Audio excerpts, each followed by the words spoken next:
We are delighted to welcome you to Congregation Shaar for what promises to be a very special and inspiring evening as we kick off our Tuesday night learning series with stories that inspire voices of the Shaar. And we are truly delighted to welcome all of you here and to offer a special welcome to our panelists, our distinguished panelists, Aldo Bensadoun, Marvin Korber, Dorothy Redman, Bernard Shapiro, moderated by Barbara Kay. What a treat to be here. I want to begin with a thought of Torah, because that's what we do, that's where we are. And this week we'll read the Torah portion of Noah. And our tradition teaching Noah is described as this great righteous person. And yet our tradition is very critical of him, surprisingly.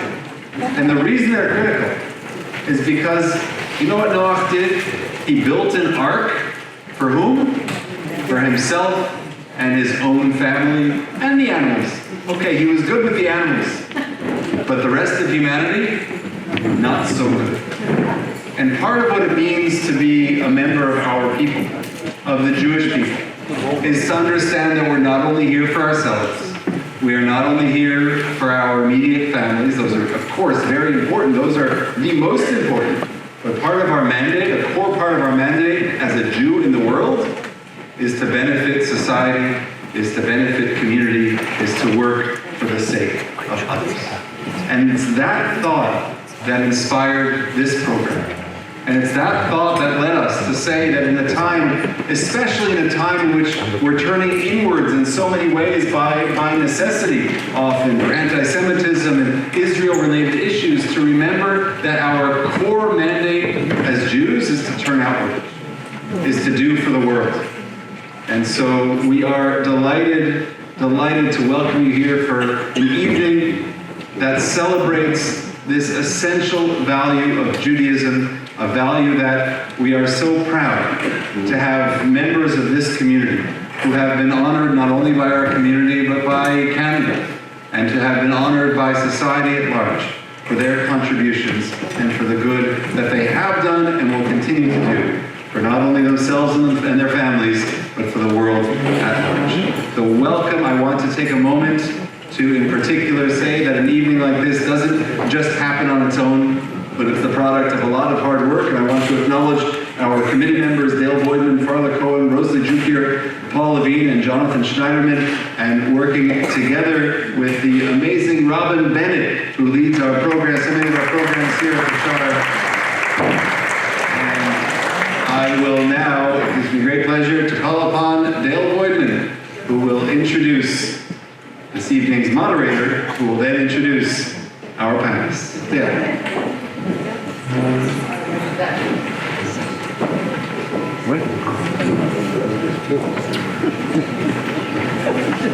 Hi everyone. It's nice to see so many people. It's my honor to introduce Barbara Kay. Barbara's been a conservative opinion columnist for the National Post newspaper since 2003. Her columns, eclectic in range, focus on the consequences of ideas and ideologies that have been shaping Canadian culture over the last several decades. Barbara has written extensively about the negative effects on society wrought by multiculturalism, gender mysticism, and anti-colonial theory, in particular, hysterical anti-Zionism, its most pernicious strain, which taken together are often clustered on the umbrella term of wokeism. Barbara holds a master's degree in English literature from McGill University. She's taught in our CJEP system for many years. Barbara's a Woodrow Wilson Fellow and a recipient of the Jubilee Medal for Excellence in Journalism. Barbara is also the author or co-author of 4 books.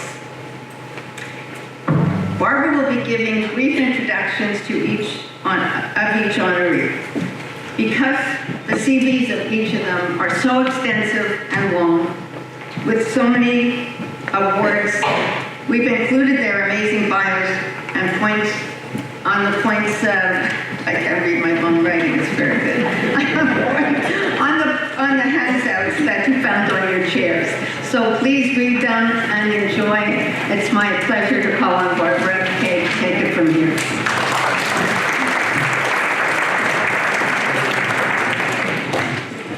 Thank you, Dale. I'm really honored to be the moderator of this evening's event, which pays tribute to 4 remarkable members of the Shaar for their outstanding service to our community, to our province, and to our nation. Their individual talents and passions have guided them along diverse pathways to self-realization, but they have a strong common bond, one that might be called the Order of Canada instinct. Namely, a predisposition to say yes with no hesitation to the often difficult challenges of leadership and to make good on those commitments. I'll just say a word about the format of this program. We're going to begin with a kind of what I call a lightning round. That is, with me briefly introducing each participant and inviting him or her to respond to the same question in 2 or 3 minutes. In round 2, I will have a longer conversation with each speaker, about 10 minutes each, where the themes will be specific to their individual realms of expertise. And then we'll wrap up with a super lightning round, 90 seconds each, with again all the honorees answering the same question. So my round 1 question for all is, please give us a capsule portrait of your backstory, votre formation. Those influences in childhood and youth, the people, places, values, and cultural environment that you believe contributed to your lifelong instinct to say yes in adulthood. So we'll begin with Bernard Shapiro. Along with public service, I'm just going to do a brief intro first. Along with public service, Bernard Shapiro chose higher education as his main field of endeavor, as did his twin brother Harold. Bernard has been a professor, a department head, a dean, and a university president. Bernard has also held political appointments, such as Deputy Minister of Education in Ontario, and in 2004 was appointed as the first Ethics Commissioner of Canada. It's fair to say, though, that Bernard is best known to Montrealers for his role as Principal and Vice Chancellor of McGill University from 1994 to 2004. In 1999, Bernard received his Order of Canada, and in 2004, he was made a Grand Officer of the National Order of Quebec. Okay, tell us your backstory. Okay, I think in trying to think about that, can you hear me? In trying to think about that, I tried to think about it in a brief way. And I thought of what I call the 3 C's. And there are 3 C's for me, not only for me, are chance, commitment, and chosenness. By chance, I mean I was very lucky to have won the genetic lottery, been born into a family in which I had the capacity to deal with some of the opportunities that it made available. And that was just a chance. It wasn't a moral commitment, so to speak. And so that was one thing. I was also born into a family of considerable privilege. I don't ever remember any time in my life where the next month's rent or what we needed for the next week was even an issue that anybody ever discussed. So it's extraordinary privilege. In terms of commitment, I was also lucky to have 2 parents who were utterly committed to the welfare of both myself and my twin brother Harold. In different ways, I have to say. With my mother, who was more present in the home because my father was often at work, I learned both the value of education and the discipline it would take to realize the value that it might offer. She was also very concerned with the wider culture. We trooped all through my early childhood, from one lecture to the next, to one concert to the next, to one event to the next, and so we had a kind of social capital building up to enable my future to be more productive than I otherwise might have been. And from my father, I learned perhaps the most important lesson of all, which was the difference between being a man and being a mensch. The chosen part was that although there was never any kind, although we were moderately observant family, I would say, and but there was never any discussion of any questions of theology or religion, any kind of conceptual terms. My parents wouldn't have been interested in that. We lived the Jewish life, and that was just that.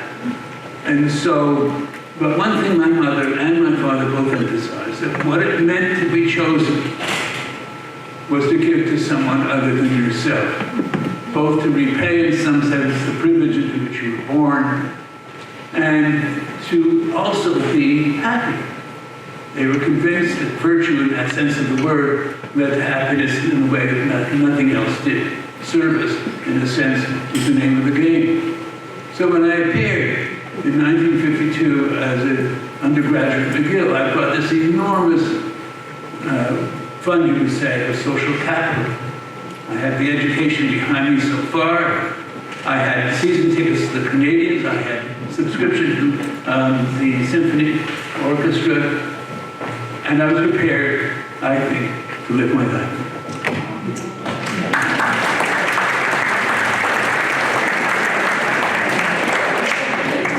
Thank you, Bernard. Next, Dorothy Reitman.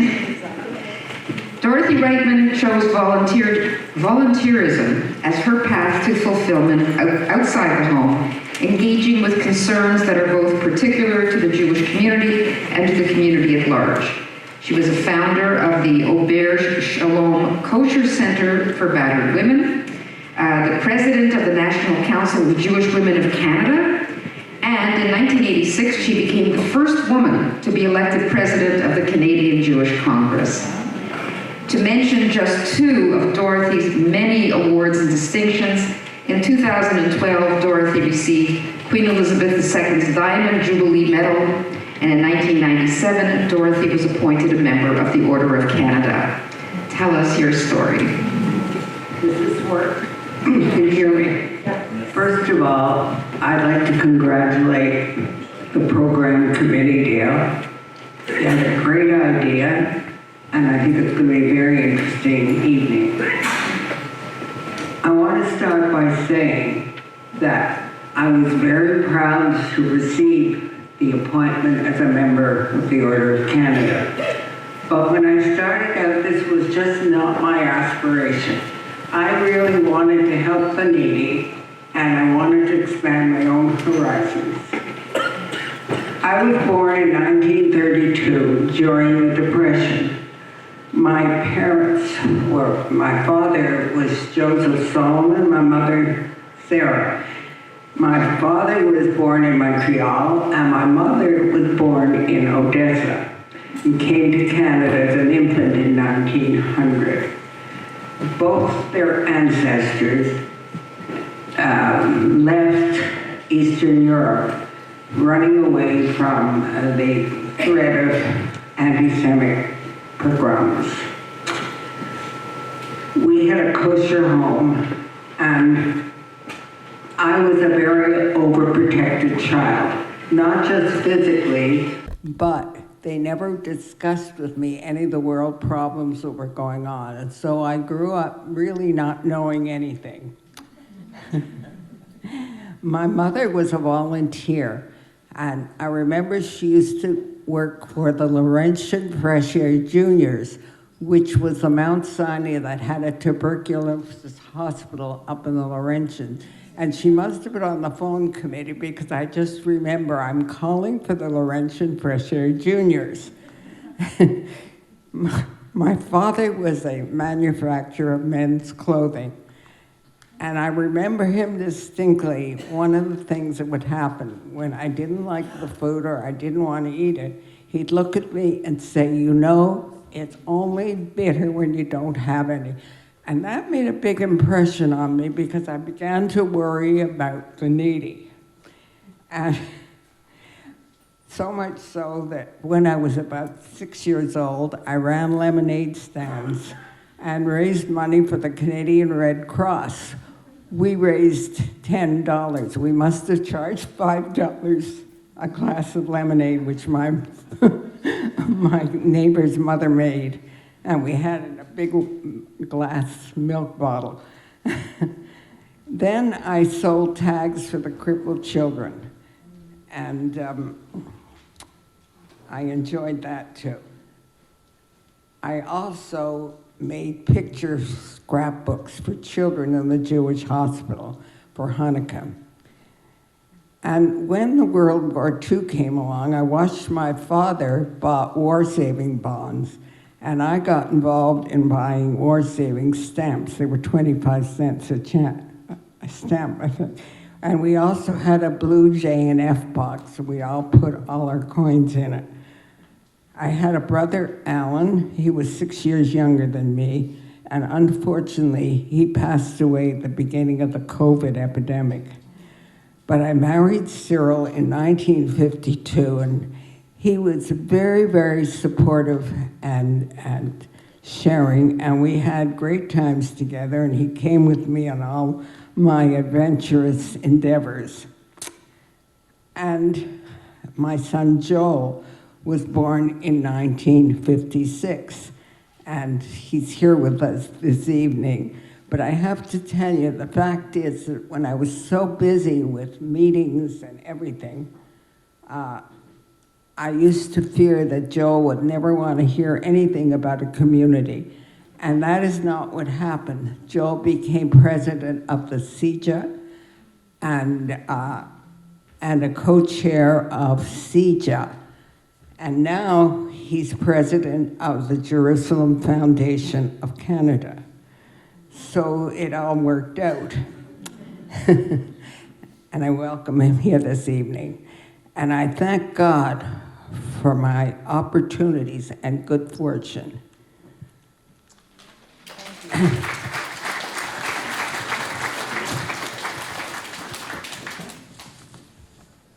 Marvin Korber became the youngest partner in the accounting firm known today as Richter's in 1958, serving as its managing partner from 1989 to 1996.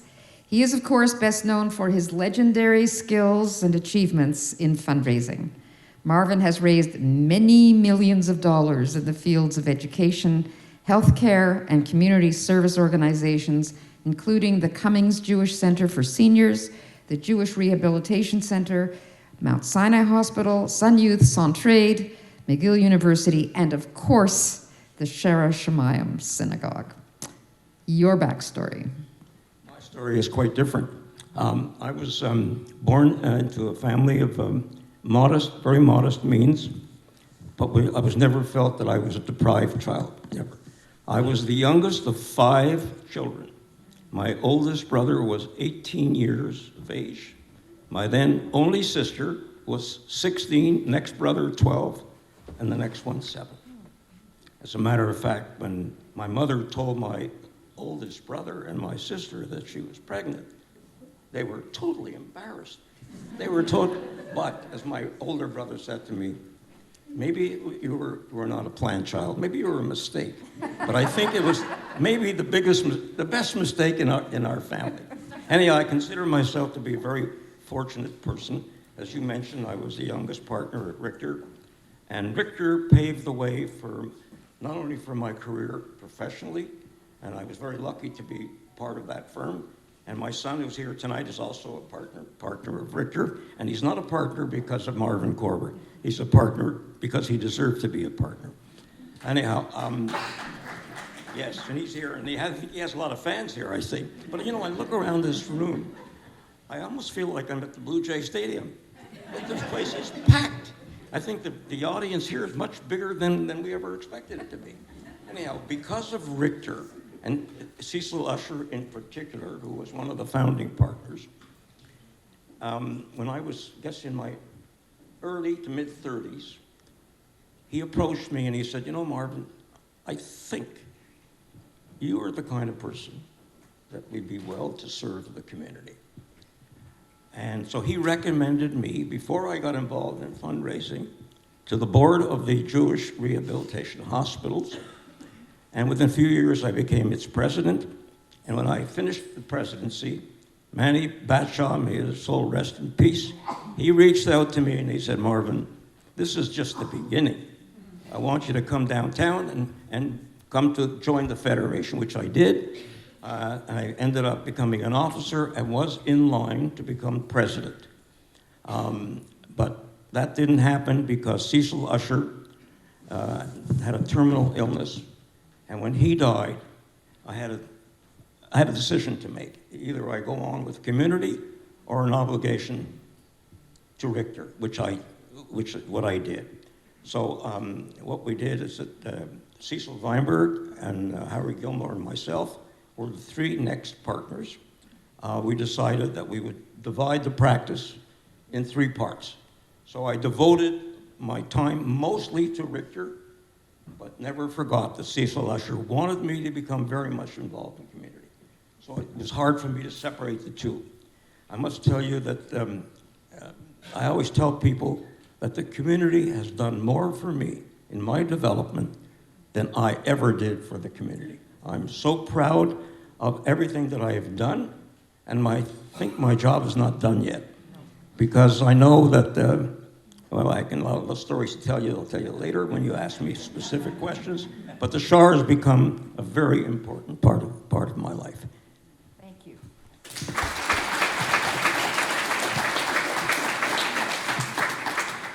And last but not least, Aldo Ben-Sadoun.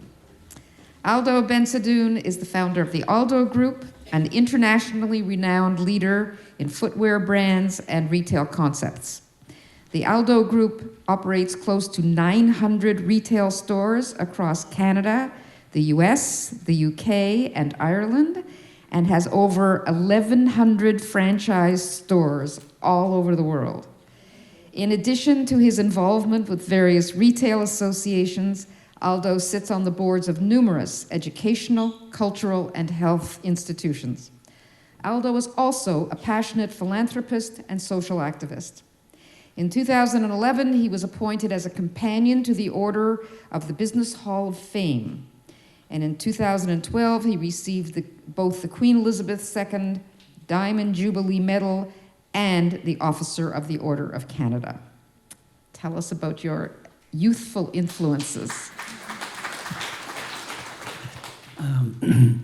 Listening to the other participant here, I feel I have a lot to do, you know. Anyway, so I was born in Fez, Morocco, from Algerian parents that had emigrated from Algeria to Morocco. And I was very lucky that I was born in a great family, full of love, and great memory, and it was a wonderful youth and a wonderful existence in Morocco. My parents had a shoe store. Before I was born, I was the youngest of the family, or I am the youngest of the family. And my dad had maybe 3 or 4 stores, but when I cannot remember, you know, it's really, he only had 1 store when I was growing up, and it was wonderful. My mom and my dad both worked in that store. And being here with you, I feel kind of family, and I was thinking that it was nice to, every night at around 7 or 8 o'clock, no, I should tell you another way.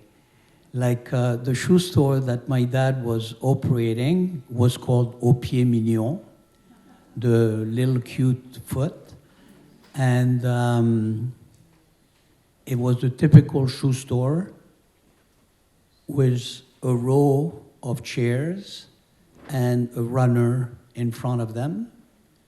And at the end of every day, at around 7 or 8 o'clock at night, one of the fellow that used to work at the store used to roll the runner, put it on his shoulder, and bring it home and to hang it on the wire, and then he would bang it, you know. And when we would see a lot of dust coming out of the carpet, it meant that a lot of people had been going to the store. So that's what I was thinking when I was looking at you. So anyway, so I had a wonderful, you know, existence in Fez. My mother and father were very good, very well respected in the community, and we were extremely well treated. We never had any problem of anti-Semitism or anything like that, and I remember my mother giving, my father as well, giving different things to the community and to the people around them, most of them being Arabic. Morocco at one point became independent, I think 1956 or 1957, and a few years before it became independent, a lot of people left Morocco because they were scared, and and especially teachers in our school. And my dad was very concerned with the education that we would be receiving, so he suggested that my sister and I move to Paris and be as an intern in high school. So I went to Lycée Henri IV in Paris, and I spent from the age of 12 to the age of 19 in Paris at Lycée Henri IV. After high school, my older brother, was studying at Cornell University for his PhD, and he suggested that instead of me staying in France doing my study, I should apply at Cornell. So I went to Cornell and I studied at Cornell. One weekend, after the second year, I came and visited Montreal, and I loved the bilingual city. I loved the multiculturalism of the city. It was a very buoyant and very happy city, and I decided to transfer from Cornell to McGill. I graduated at McGill in economics, and I was very lucky there again by having some fantastic teachers, and it was a time of just after the 1962, 1963, and earlier we had all the Vietnam War, and it was a very difficult period of time, and a lot of discussion in school and among the students. And and it was a very formative year for me to, to understand people and to understand what I wanted to do in life. And anyway, after graduation, being a French citizen, I had to go back to France and serve in the military service. After my military service in France, I came back since I liked Montreal so much, and decided to work here. So I worked at CIL as a plastic research analyst, and then by coincidence, I was sent to a shoe company, and it was Yellow Sample Shoe Store. And so I started my life at Yellow Sample Shoe Store, and was Mr. Averett, I remember. Works there for 7 years, and then decided to go on my own, and I rented space within Le Chateau with Hershey Siegel. At the time, Hershey Siegel was really the Zara of fashion, and extremely successful, a wonderful man. So I rented space within Le Chateau for maybe 6 or 7 years. And after that, I decided to open my own, free and independent shoe store. And that's it. Street.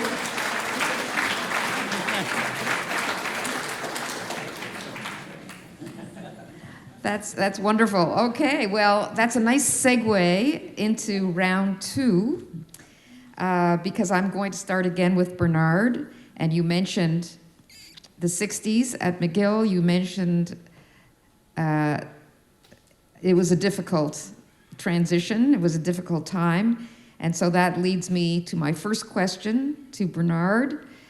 So, Bernard, so much has changed in your field since the years we spent in high school and university when the curriculum and teacher-student relations were dominated by traditional inherited norms that have been completely upended, and it did start in the 60s.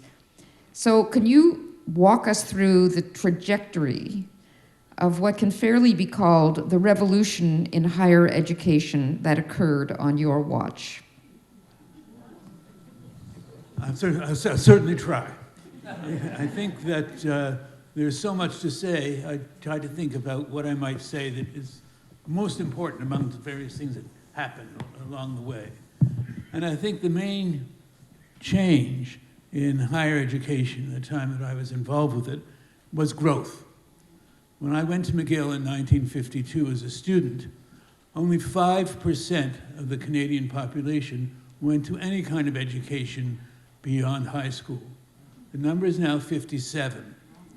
And so it was a time of gigantic growth where sometimes I felt that the university was spending more time worrying about putting chairs out for people than it was for the free exchange of ideas. But nevertheless, it was also appeared to be enormous opportunity. With that much growth going on, there was all kinds of opportunity for people who wanted to work. You had to want to work. Having a degree was certainly not sufficient. But this growth happened in two ways. A, the numbers increased. So there were more people doing everything. The universities got much larger, became what we call multi-universities.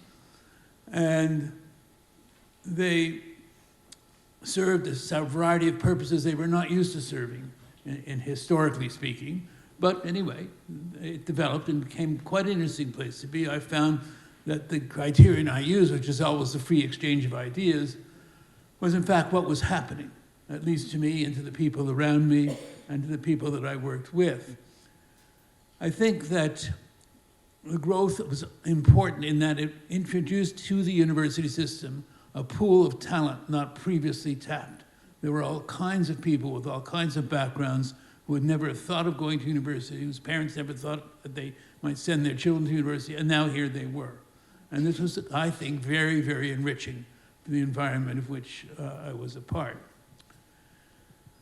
Now, at the same time, something else was happening in Canada. That is, every country has what I would call a national myth, something that it tells itself about itself to differentiate it from people immediately around them. And so for many years, putting, of course, the special case of Quebec aside, the Canadian national myth had to do with the British imperial connection. Needless to say, by the end of the Second World War, this no longer corresponded to the reality of the street. It made no sense any longer. And so, in a kind of very deliberate, amazingly deliberate way, they introduced the notion of multiculturalism. And that is what, in fact, the universities were experiencing, only because of the change in the nature of the student population. What no one, I shouldn't say no one, what most people didn't think clearly through, what did this all mean, and how could it be achieved, if at all? And I would say that although it did have the advantage that I referred to, it had a lot of downsides to it at the same time. I'm not talking about costs or things of that sort. And I'm not talking about the incredible slowness of universities to respond to the actual problems at hand, given the change in the nature of the population. But when you stop to think about it, what does it mean to have a multicultural society? Well, it means there are lots of different kinds of people living in this society and are living together peacefully and civilly. And for a while, it seemed that that might actually work. And it means also that the most important value for that society, or the most important values for that society, were what I call positive tolerance, B, civility, and finally, a determination not to participate in hate of any kind, whether verbal or otherwise. Now that has fallen apart in recent experience. It has just fallen apart. And so the challenge for the future, although the future is not my future, so I'm 90 years old, and so the challenge for the future is to figure out whether we can find our way back, not to the status quo ante, that's never available. That will never be available. But the university is going through, or universities are going through very dark times at the moment. And it's not quite clear how they're going to come out at the other end. Enormous risks are going to have to be taken to try and reassess what might happen and to reassess how people might contribute to the society of which they are a part. And that is, for me, the challenge for the future. I'm the past, but the challenge for the future remains for others to do.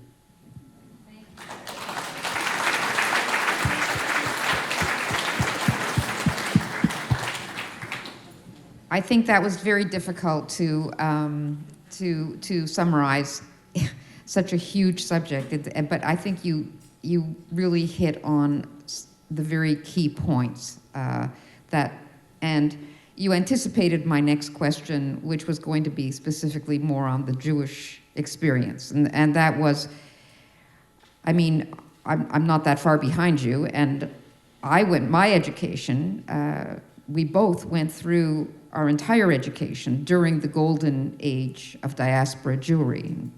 Quotas for Jews disappeared and Jewish enrollment surged. Jewish educators joined the white bread ranks in academia in disproportionate numbers.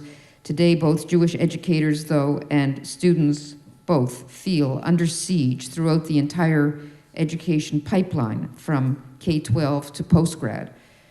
And I was going to ask, do you see any pathway to recovery of that golden era for Jewish inclusion and security? But I seem to infer from what you've said that you don't know what the pathway is. You can only hope that there will be one. That is correct. I don't know what the pathway is. I just know that we have to hold on to the values that might lead there. The ones that I mentioned. We have to think about tolerance, and not just in a passive way, I tolerate you, but what can you do to treasure, in a sense, the other? And you've got to find a way to be civil despite the disagreements that are bound to arise, and will always arise, and in fact, they're rather interesting to deal with. And you've got to find a way of recognizing hate when you see it, and to call a thing for what it is. I mean, how can I put the sense that it got to be hard in the past few years for anybody not a Jew to say, this is anti-Semitic. There seem to be so many euphemisms to use to try and get around the situation in terms of what it was. And we have to find a new kind of vocabulary to make that clear, and I hope we will. I can't say I know exactly how it will be done, but it can be started, for example, by being good to each other and asking ourselves, how do we behave in such a way as to make that future possible? We're asking an awful lot of the current generation. It's an awful lot. They are under stress, and it's terrible. And now that you've said it, so to speak. And it's a lot to ask them to do that when we should be doing it for them. But nevertheless, that is in fact what the task is. Thank you. Well, thank you. I mean, I think we're all a little at sea here. It's very hard to know how we're going to fix, and it's unfair of me to ask you, but I'm always hoping somebody will give me direction. So, okay, Dorothy. Dorothy, I am delighted to learn that you have a memoir in progress that will be published in May 2026.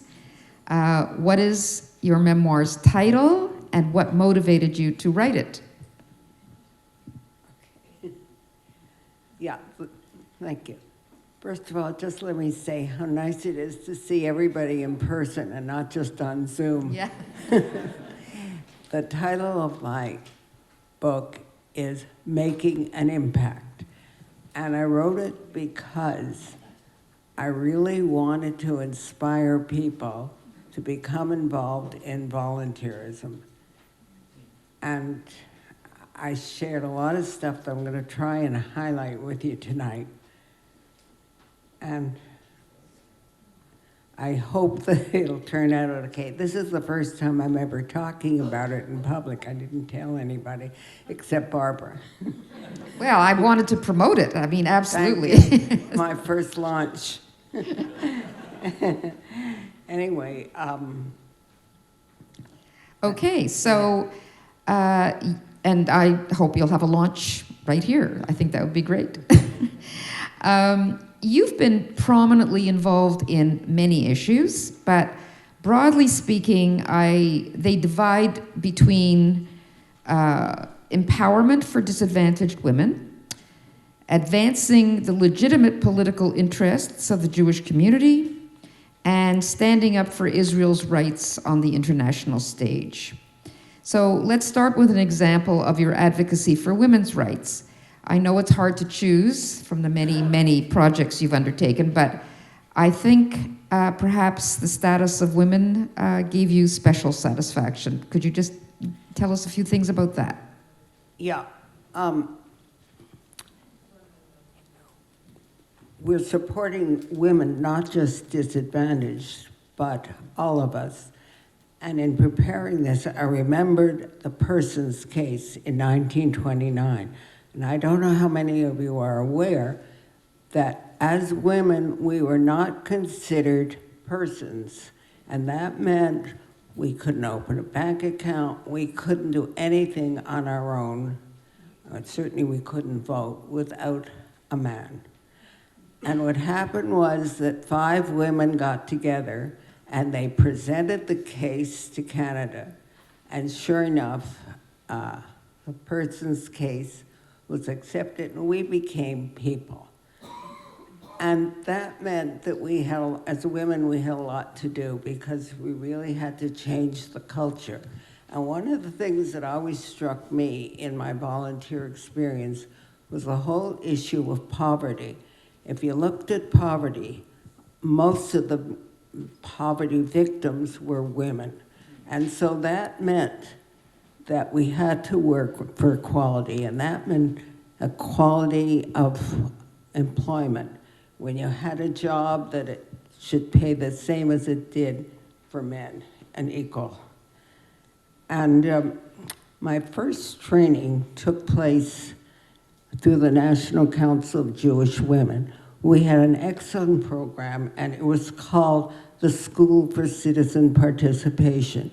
And basically, it was a civics course, which I had not learned in Quebec, but I got involved with a group of women from across Canada. I was very impressed that they already were relating to their government and so on. And so this was a very important project because it really taught us the skills of advocacy, which became very important, not just for women, but for Jewish women also. And we realized that we had to have women in power. So the first thing we did was we decided that we would nominate some Jewish women for government. And so we nominated Sheila Feinstein and Sharon Wolf. Sharon was with the Conservative Party and Sheila was Liberal. We figured one of them's got to get in because one of the parties would win. And luckily, Sheila Feinstein won, and she did a super job, and she was soon appointed as Minister for the Status of Women. And just about that time, in the 1970s, came the United Nations, it was the Convention on Women and Women's Rights. And so she and I went to Copenhagen. I went as an NGO delegate, and she went as the government delegate. And there were two conferences taking place. There was the government one, and there was a non-government. We were in a forum, and they were in another building. And Sheila and I had really studied up on the needs, daycare, and we knew everything of the needs in Canada. And I have to tell you, when we got there, we realized that the needs in the world were quite different. The women in Africa and in the developing countries, they didn't have clean water for baby formula. There were all kinds of issues. And everything was going fine until the second or third day. Sheila had been attending the parliamentary meetings with the United Nations, and she told me this terrible story that embedded in our women's resolution was going to be a resolution equating Zionism with racism. Oh my God. In any case, what were we going to do?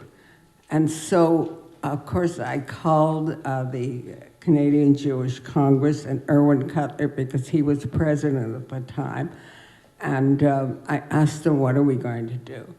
And what's the strategy? And the answer was, you have to get the Canadian government to vote against the women's resolution. Wow. So which meant that we spent time talking to all our Canadian delegates and trying to convince them that they've got to vote against the resolution. And at the same time, we reached out to other Jewish delegates, where a lot of them were American and Israeli and so on. And, we tried to get them involved too. And the problem was really that most of us didn't understand the implications of what it was all about. And here were Sheila and I trying to interpret it to everybody. And by the time we got to Nairobi, Irwin came to help us with the strategy. And it was very interesting because the Jewish women I was with, the council women, they wanted to help. And they got very involved with the Chinese delegation. And they got very friendly, and they were giving gifts to each other and going out and so on. And I think they thought maybe they were going to convince the Chinese to support Israel, which they didn't, of course. And I met a woman from Rwanda who was a social worker. And one day when we were in Nairobi and we were near the synagogue, she said to me, I got my best training in Israel for social work. It was perfect, and I was so fortunate. And then she looked at me, she said, but I can't support Israel, politics, So that was the way it was. And then by the end of, we went on 5 years later, the next conference was in Nairobi after Copenhagen. And while we were there, we kept on our lobby and so on. And it finally, towards the end of it, Sheila told me that she thought that the Canadian government was going to vote against the resolution. And when we got home, I heard a rumor that they had changed their mind. Anyway, there was going to be a meeting in Ottawa, so quickly I phoned some of my friends, And I said, you better write a letter and ask them to vote against this resolution, which they did. In any case, I get to Ottawa and there's a meeting of this resolution. And the chairperson says that Canada's going to vote against the resolution. And at that point, half the people in the room almost fell off their chairs. What's happening? What's going on? And the chairperson said, well, quite frankly, I had a lot of letters asking us to vote against, and nobody wrote and said to vote for. And for me, that was a very important lesson, that sometimes when you write a letter, you know, don't think that it doesn't count. This did. So it had implications for a long time. And other things that happened was, did I tell you about the person's case? Yes. Yeah, okay. So the next thing that happened was separation and the threat of a referendum. And by that time, I was president of the Montreal section of the National Council of Jewish Women, and we were all very nervous. So I came up with this idea. Came with this idea. I said, you know what? We're all women. Let's talk to the French-Canadian women, to the separatists. Maybe we'll find some things in common. And it was agreed, and I called La Fédération des Femmes de Quebec and told them of our plan and invited them to our small office on Victoria Avenue, and they came. And I thought I was going to be meeting with the separatists. And so when I finally brought it out, we introduced ourselves and so on, and I brought the issue up. Guess what? It turned out everybody was a Federalist. And at that point, we turned and started talking about the women's issues. And it became so successful that we finally formed a group called Le Comité Conjoint. And we were responsible for, there was a whole problem of drugs, and our children were teenagers, and we were all very nervous about it. And it finally turned out that we established the Portage program for drug dependency, and which is still going very strongly today. And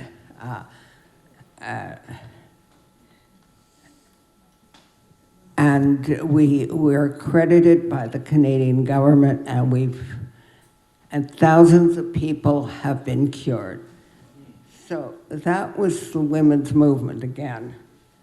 Dorothy, in the few minutes we have remaining, I wonder if we could, I'm very curious to have you say a few words about your experience being the first woman president of the Canadian Jewish Congress. So maybe we can move on to that. Good. All right. What happened was that we did a survey. We wanted to get statistics, and we wanted to know what was really the situation in Canada. So we questioned Jewish power organizations across the country as to how many women they had as either their president or their professionals. And of course, the answer came back that it was very nil. And it was at that point that the Canadian Jewish Congress was having an election for president. And it was decided that I should run. I mean, I didn't think I was going to win. I thought this was going to make a point. And after the election, I did win, and I had the help of Joel and Cyril and my whole family, and everybody was in Toronto at the convention center. And I have to tell you that the Canadian Jewish Congress was called the Parliament of Canadian Jewry. We had representatives of every organization in Canada, locally and nationally. I mean, I got involved with it when I was with the National Council of Jewish Women, and I used to go to all their meetings, and at least I was very familiar with all their issues. And where is that page? I made notes. Yeah. Congress experience was really overwhelming. We dealt with human rights, and at that time it was the Soviet Jewry. And it was, I think many of you were around at that time, but we literally went to Moscow to visit the refuseniks, and there we were considered as spies. And that was a very high point, because then Gorbachev came along, and lo and behold, the refuseniks were released. And the Congress chartered a plane, and we all went to Washington, and we met all the refuseniks there. It was very moving. People that we had been advocating for and so on. We also helped rescue the Ethiopian Jews. Another thing was that the Congress had an interreligious dialogue where the rabbis and the priests were having a dialogue internationally. And it turned out that Pope Paul John II was visiting Montreal. And so we were invited to be presented to him. And that was quite an experience. An important issue was also that we went to the World Jewish Congress meetings, and I went to one in Washington, and there I met Greville Janner, who I had known earlier because he was an evacuee here, and he stayed with his aunt and uncle Sylvia and Sidney Cohn right on Kensington Street here, and he was at the Shaar synagogue. Anyway, when I met Greville, he was just completing his term as president of the deputy of Jewish deputies in the United Kingdom. And he told me that he was setting up a Commonwealth Jewish Council, and would I help by involving the Canadian Jewish community in this? And I said yes, and it was a very interesting organization, because what we did was we reached out to small, isolated Jewish communities in the Commonwealth, and we helped them. They needed sometimes rabbis or Jewish information and so on. And Greville, at the same time, would visit the heads of state of these countries and advocate on behalf of Israel. But anyhow, to operate this, Greville needed money. And he was a fabulous fundraiser. He somehow convinced Queen Elizabeth that she should host a kosher reception and invite all his members to come and be presented. And so Cyril and I and Joel recruited some of our friends in Toronto and Montreal, and off we went to London. And that was quite an experience, which when you read the book, I've got all the gory details in it. We also traveled to many of the different Commonwealth communities, including Morocco and Gibraltar. But a highlight was that we went to South Africa, and while we were there, we were invited to Pretoria, to Nelson Mandela's home. And he had just come out of prison and so on, and he told us how the Jewish lawyers had helped him so much and so on. And Joel and Jill and Sam and Richard were with us. Richard was 5 years old at the time, and Mandela asked if he could have a picture with our children, which we have. And it was a very fascinating experience, and I wrote all about that too. I think we're going to have to wait for the book for the rest. But that was a high point to end on, and that I'm sure it's a treasured photograph in your home. Thanks very much, Dorothy.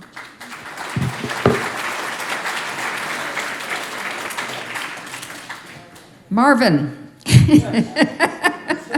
You're still here. Okay, so we have... Still awake. You're still awake, okay. Yeah. Do I have equal time? Yes, yes. I don't want people to fall asleep Yeah, here. no, you get your equal time. Marvin. I don't need it. Okay, go ahead. Dorothy is the queen of volunteerism, and you are the king of fundraising in this community. You know that. I don't. Oh, yes, I you hope do. others do. Yes, you do.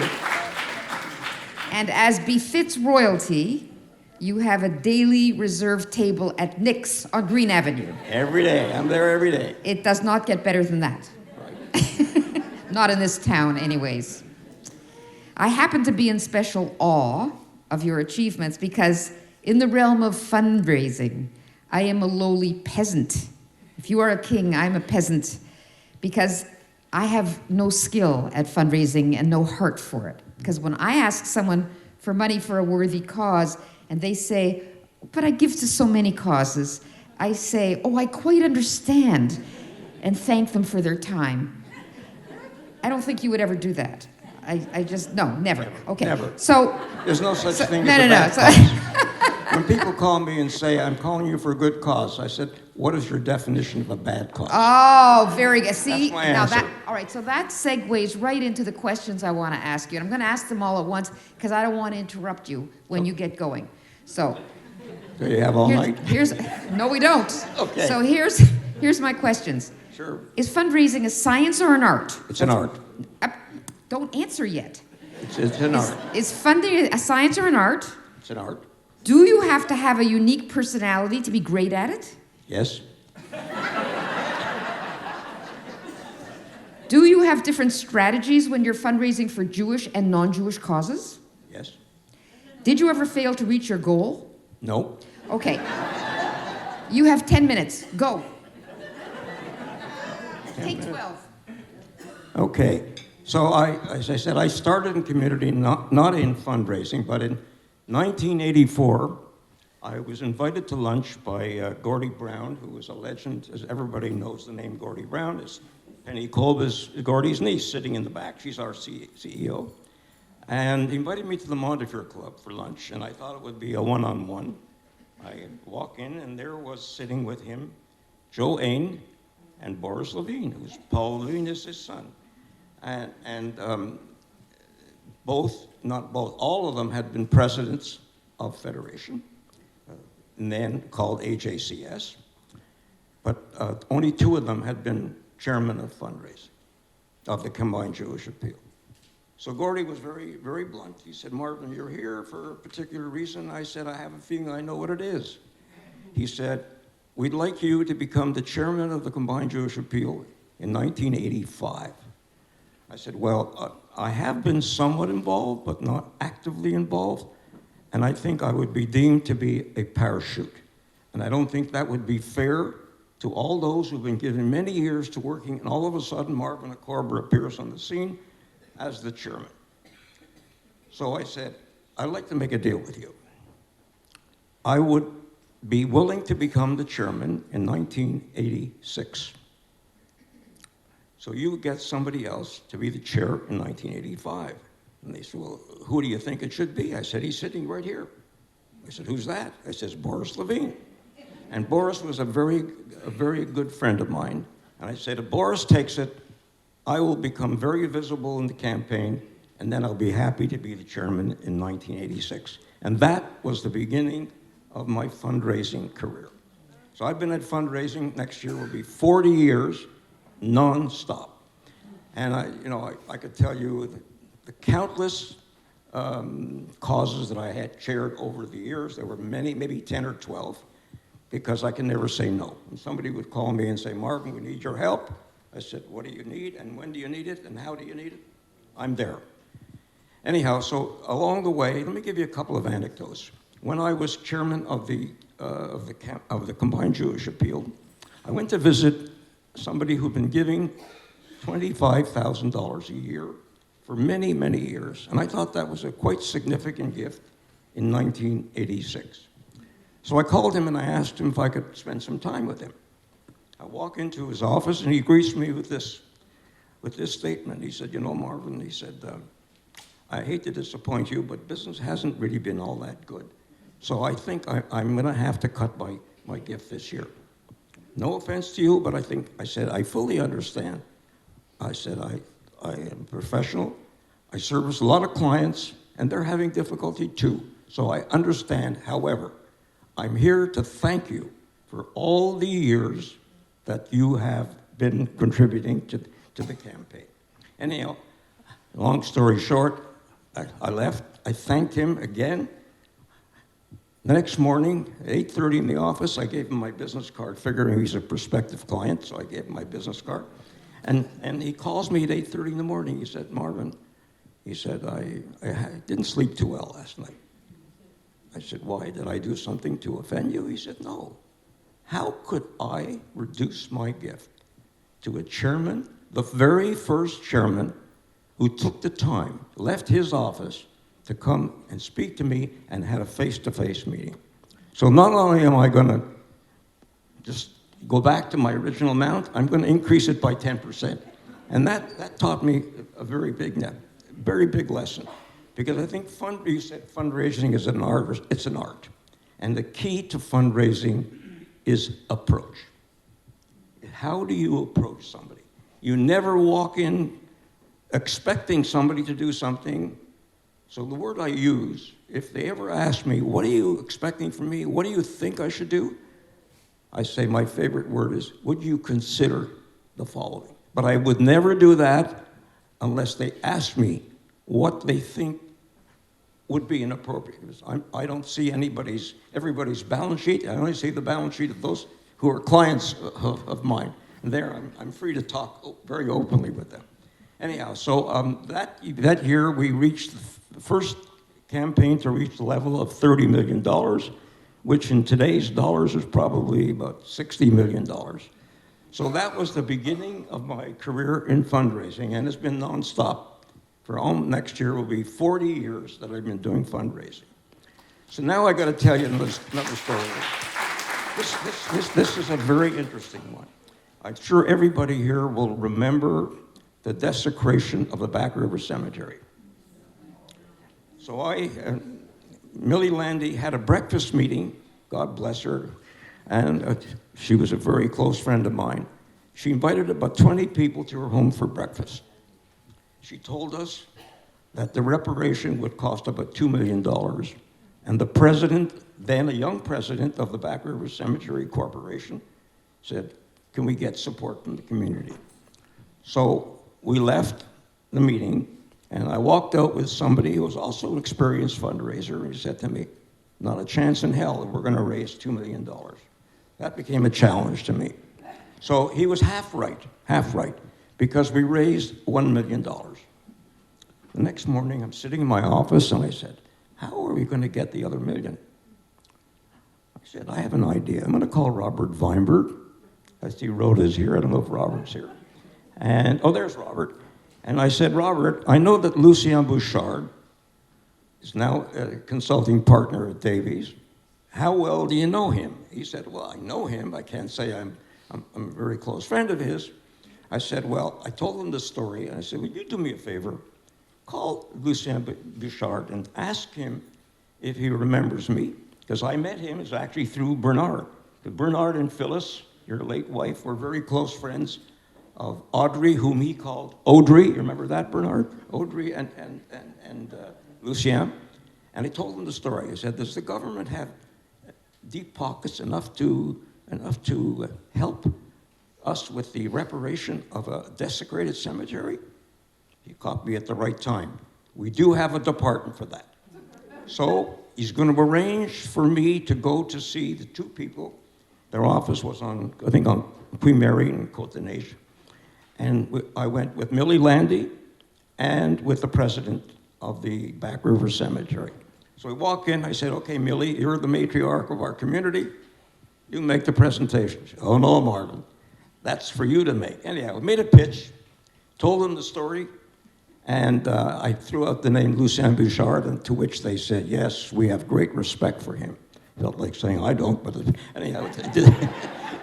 Anyhow, so what happened, we presented the case, and the next morning, I get a call from one of we saw two people. One of them called me and said, Mr. Korber, I'd like to share some news with you. I said, if you're talking in that tone, I have a feeling it's good news. He said, it is. I want you to have the corporation, the Back River Cemetery Corporation, go to the bank and borrow $1 million. I said, oh, that's nice. How are we going to pay? We'll guarantee the loan. I said, oh, and we'll give the corporation $100,000 a year for 10 years to repay the loan. I said, what about interest? He said, we'll cover that too. A little bit of chutzpah, but we did. So that was one of my very, very fascinating. And it gave me probably more satisfaction than anything in the world. And then Millie Landy decided, okay, Marvin, I saw you in action. I have another place for you. I think it's time you became active at the Shaar, which I did. So I have worked on 3 capital campaigns. This is my 3rd. And because everybody here, I'm sure, is a Shaar member, I just want to let everybody know the original campaign goal was $10 million. And that was before COVID came along.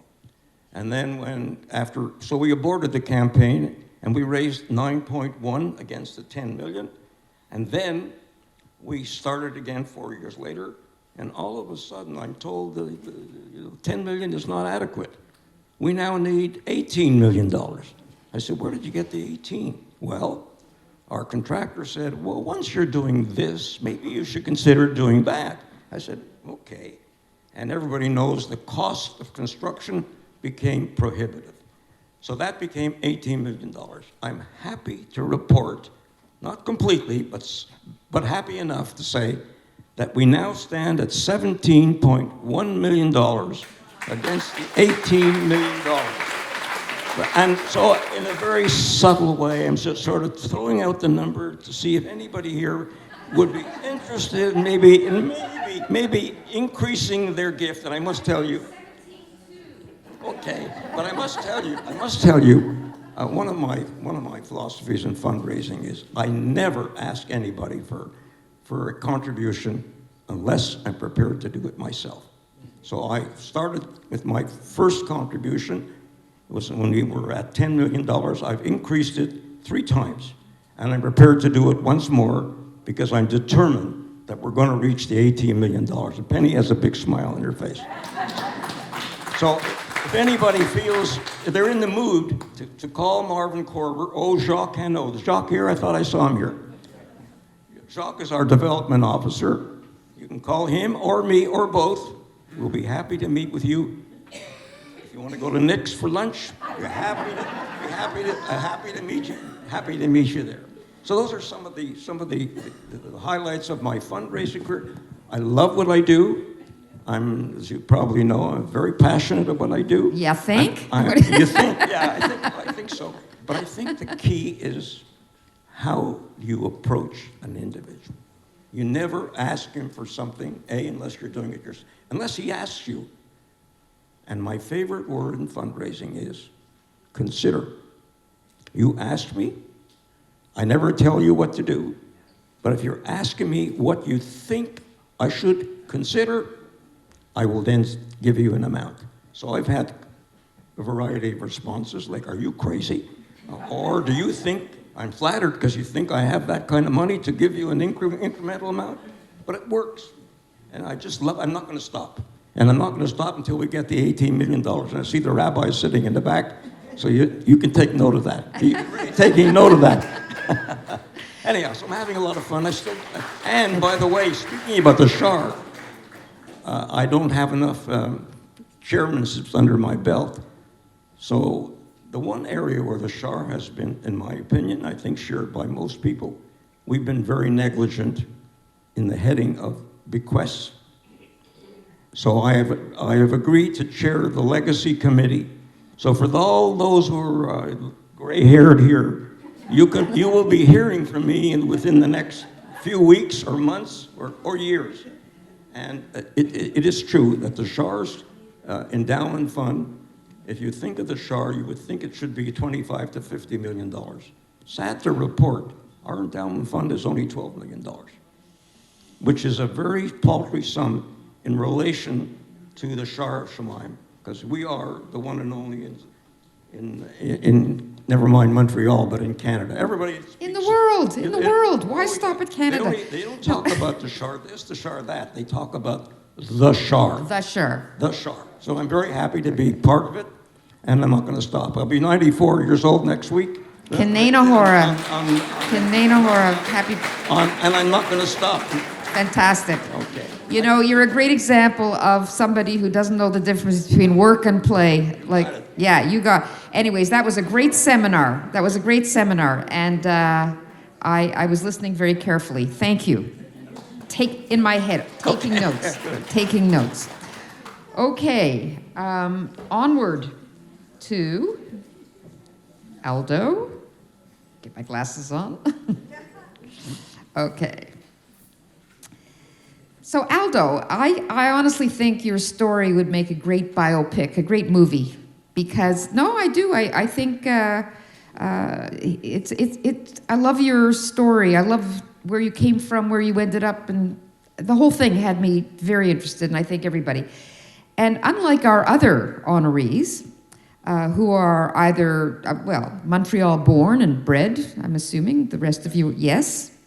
You are a francophone of Algerian provenance, making you an automatic citizen of France, who spent your formative years in Morocco, as you said, and France. So, although citizenship in Canada wasn't your birthright, I think you are more Canadian than many of us, because you are completely at ease wherever you are in this province. Not all of us would be.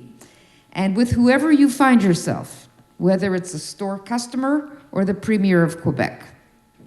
In fact, because of your global business interests, you're a true cosmopolitan, a citizen of the world. So I have two questions for you. One is, you really give capitalism a human face, because saying yes to corporate social responsibility and supporting great causes, even when they are controversial, as for example, in 1985, you stepped up to support the AIDS crisis, which was courageous because it was not trendy at that time. It was quite controversial. And that has been a very important part of your life. And I imagine that you are inundated with appeals for help. So this follows on to fundraising. So my first question is, what are your criteria for embracing a commitment of time and effort to a cause? Good question. But you use the word capitalism, and I don't know if you didn't do your research properly. I was the founder of the Communist Party at McGill.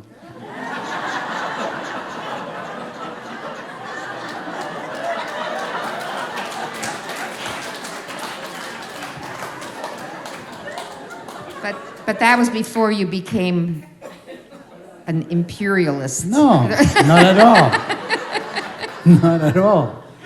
That's the whole story. You know what? See, like when I was young. You were young. exactly. You were young. No, Okay. no. When I was I didn't know that. it started. I did not know that. It always started at one point and then it ends somewhere else. But one of the things that I told you that I had a great experience at McGill was the fact that coming from France, I really couldn't believe that a lot of the buildings were named after people that had donated, a building or faculty or something like that. And I really could understand how they could do it. And, hearing of the Bronfman building and the Smith and, all Curry building. And I said, oh my God, it's just incredible, huh? In France, the government pays for everything, you see, so you don't need to do, donate money to Marvin, for building something. You see, you just ask the government. Anyway, I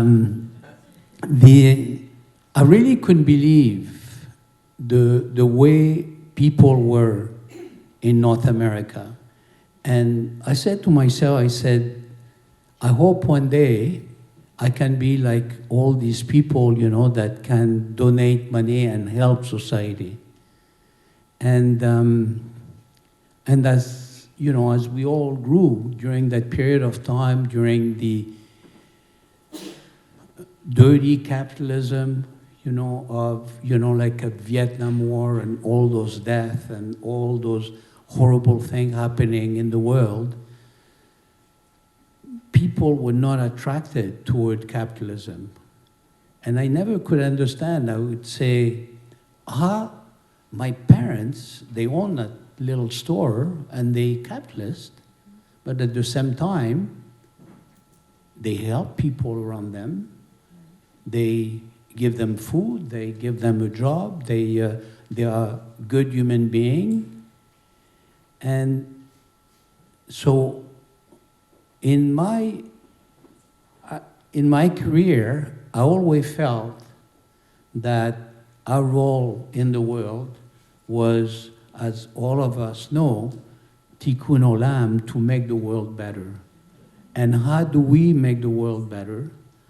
By helping the people, by creating something that will enable a lot of people to reach their full potential, to become great human being, and to make a beautiful world.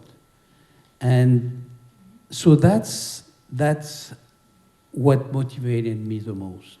And like, for example, when I started the company, it happened to be in shoes, but it was really serendipity, or was, you know, it could have been anything. It could have been chemical, it could have been clothing, it could have been anything you wanted.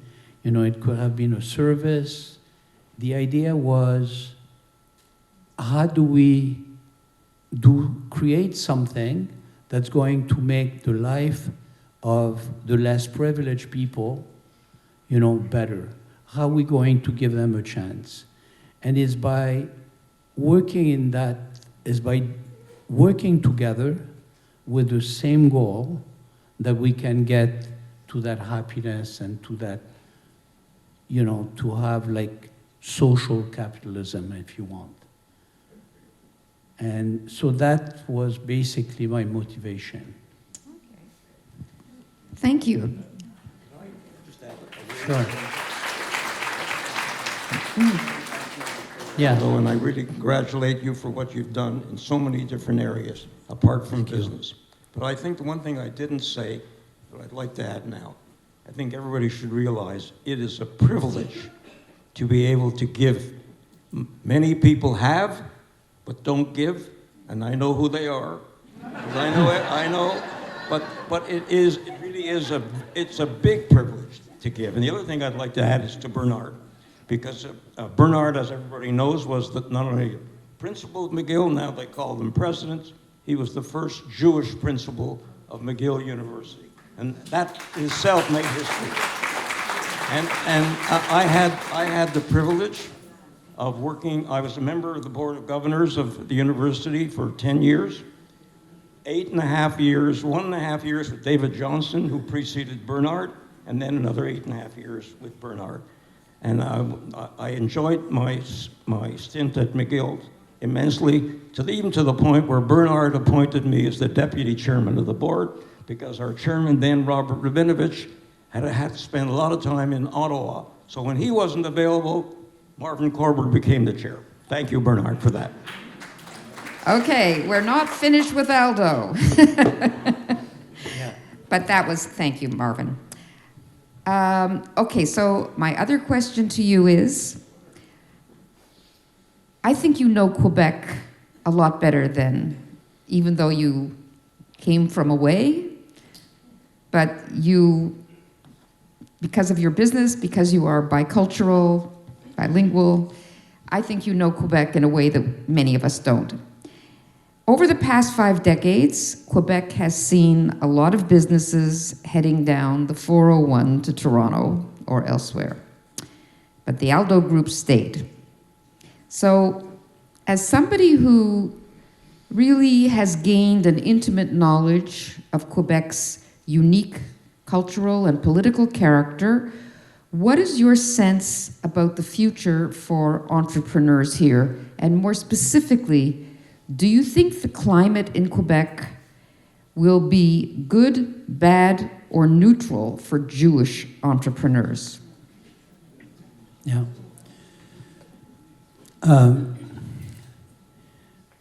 We live in a wonderful country, Canada. Canada is a beautiful and very warm country and very welcoming. And it's a privilege to be a Canadian. And I love being a Canadian. And being in Quebec, in the beginning, I have to tell you that being French, I could feel and understand the frustration of the French people over the year.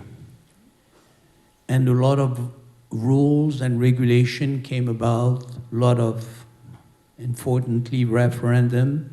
And it seems, every time you invest money or in something, it doesn't grow as fast as in other part of the world because of that uncertainty and because of always that risk of independence.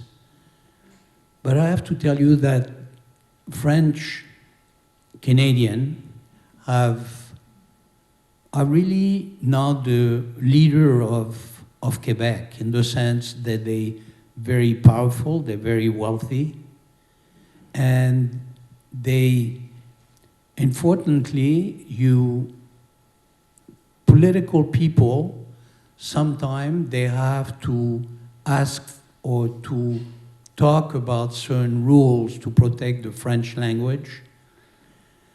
And it's hard because it's very hard to hire people from outside of Canada. There is all kind of new regulation. And to tell you that I'm not worried will be a lie. Sure, I lie. I try and I try to be positive.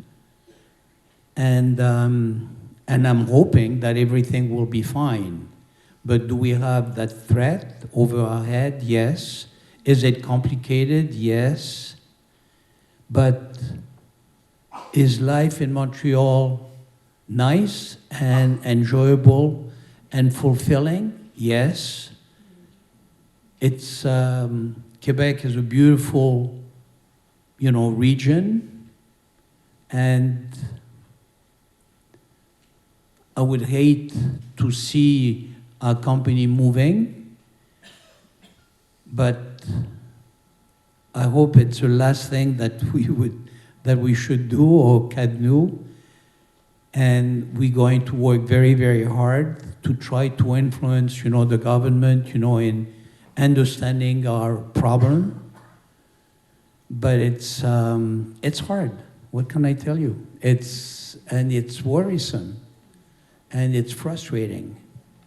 But I don't think we should give up. I think we should work hard, and we should enjoy all the activity that are happening in Quebec. There is all kind of beautiful thing happening. And it's funny because you mentioned before Davies or Phillips and Weinberg. I mean, when I started in 1972, Peter Mendel from Phillips and Weinberg was and still is our lawyer, and it was 100% Anglophone. But today, when I walk in Phillips and Davies now, it's more French than English. What can I tell you? And people are happy. People are working hard. Are they worried? I don't know, maybe they are, I'm sure they are. But I don't know, we just need to adapt. We need to believe in ourselves. As Jew, we continue and we have to be the light that people are looking at us. And we need to continue to be a model. And I think French Canadian are wonderful people. And I'm sure a lot of you are either married or member of your family are French Canadian, and I'm sure you enjoy them and you love them. So I don't know, that's my answer. Okay, thank you. What? Well, thank you all.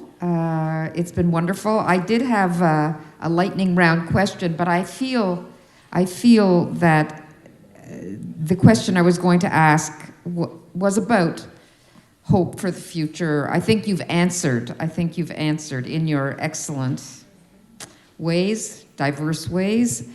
You've spoken about, yes, things are bad, but we must do what we can. We must hope. So I don't want to gild the lily.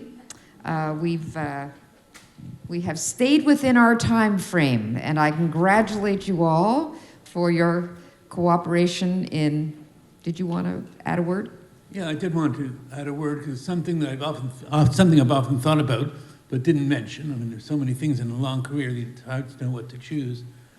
But what I want to suggest to people is that not to be embarrassed, and as you go through life, not to be embarrassed by your mistakes.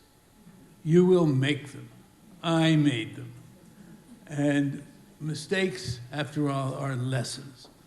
And the best thing you can think about as you go through, I'm going to quote someone who admittedly talked a lot about himself all the time, but nevertheless, I'm going to quote Winston Churchill when he responded to the question was, how do you get to success? He said, you live through failure after failure without losing your enthusiasm. Oh, that's excellent. That's excellent. Thank you. Anybody else? Anybody else? Yeah. That's fair enough. Dorothy? Yeah, I'd Same like theme? to respond, Bernard, to some of the comments you made about the future. And I wanted to tell you with some hope that a program has been funded by the Heritage Department of the Canadian government, which has to do with the power of small conversations.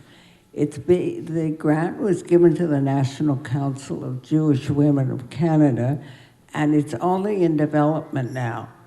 And the plan is to have better communications with other faiths and other religions, and that we're all Canadians and that we have to listen to each other. And as Jews, we want to make anti-Semitism understood too. So this is all under development. If anybody is interested, just let me know and I'll give you the contact. But it's going to happen, and every organization in Canada is going to be involved, is their hope. I like the title, Small Conversations. Yes. Good one. Anybody else want to add? Fundraising, I always have the feeling that fundraising leads to friend raising. I've made a lot of new friends in the area of fundraising. I don't think I've ever offended anybody in any request that I've made where they say, you know, you're coming on too strong. Not part of me, and it's all, the key is in the approach. You have to be gentle and be respectful, and that brings big results. Aldo? I don't know. Life. L'chaim. L'chaim. Thank you all. Thank you all. It was just a pleasure and an honor to be part of this evening. Thank you. Friends, if I could ask for your attention just for a few more moments. I want to to thank for a minute our extraordinary panel, who are not only each a leader in their own right, but clear through this evening, teachers as well. And we call this event Stories That Inspire. And the word inspire means to breathe in. And like when God created mankind, God breathed the Spirit of God into us. To breathe in is to fill your mind with ideas and thoughts and motivation to act. And for me, this was an evening of just breathing in these absolute pearls of wisdom and words of inspiration and motivation and reflections on extraordinary leadership, but ultimately teaching a path to action and achievement and contribution and giving back in an extraordinary way, fulfilling the true essence of inspiration. So I want to thank them, and I want to call upon Farla Cohen to offer words of gratitude, a member of our committee, as well, to conclude this evening's program.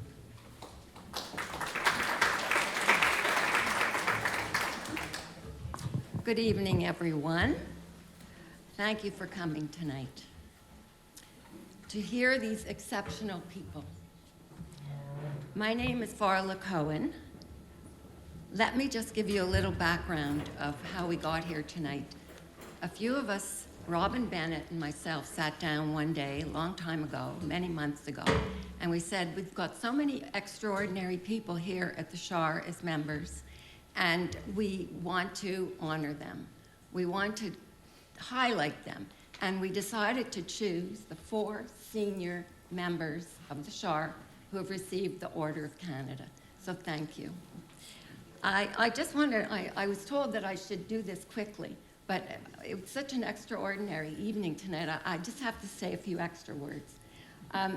Bernard Shapiro, you said 3 words: chance, commitment, and chosen. Well, it's not by chance that you came here.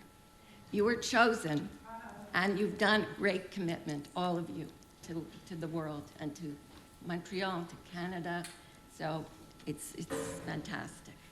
And Dorothy, I remember Auberge Shalom and the work that they did for Use the microphone.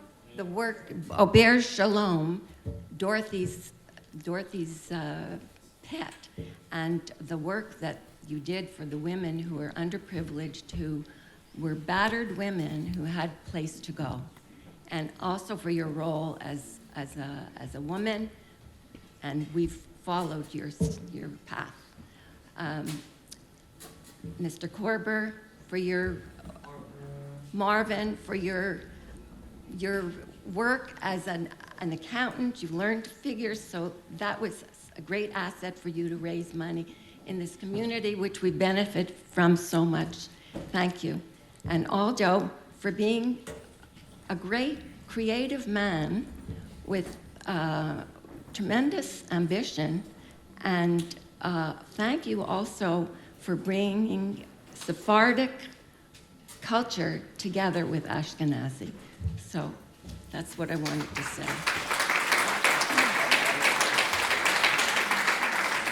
So Robin and I sat down and we said we really want to do this. And here we are tonight. I hope you've enjoyed it as much as I have. I would like to highlight our committee, because without the committee, this evening wouldn't have happened. Dale Boydman, Paul Levine, Rosalie Jukier, and J.J. Snyderman worked really hard to put together this evening. Many months and meetings online, all because of Robin, and it worked out to be a fantastic evening. I want to extend my deepest thanks to each one of you for your time, dedication, creative contribution to this committee. It has been a privilege to work with you, and the outcome tonight would not have been possible without you, as I said before. Robin, you're one of our stars. You've been also instrumental in putting this evening together. You're organized, you work hard, you have great ideas, and you're tech savvy, and you've been instrumental in all the advertising, and thank you, and this is the result tonight.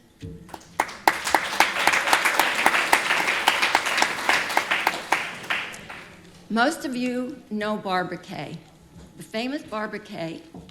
She's a star in our community, and she's a wonderful journalist. She's an intellectual. She's worked for the National Post and the Epoch Times, and Barbara has not been afraid to express her opinion, which is wonderful. She's a very independent woman, and we'd like to take after her. I'd like to thank Barbara for being the moderator.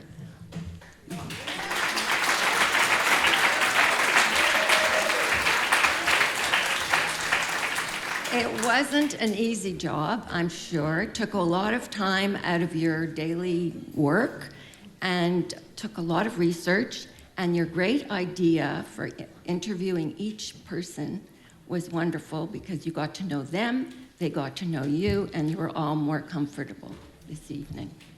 So thank you very much on behalf of all of us. Well, I just want to say that these 4 people are stars. Each one has so much self-esteem. They're great role models, and your vision and lifelong service have helped shape our community and our country. We want to thank each and every one of you. On behalf of all of us, thank you for your extraordinary service and leadership. Your recognition with the Order of Canada reflects the deep impact you've made, not just nationally, but in the lives of those lucky enough to know and work with you. We're grateful for your vision, your compassion, and your unwavering commitment and hard work. May you go from strength to strength. May you continue to have good health and do the work that you want to do. Toda Rabba.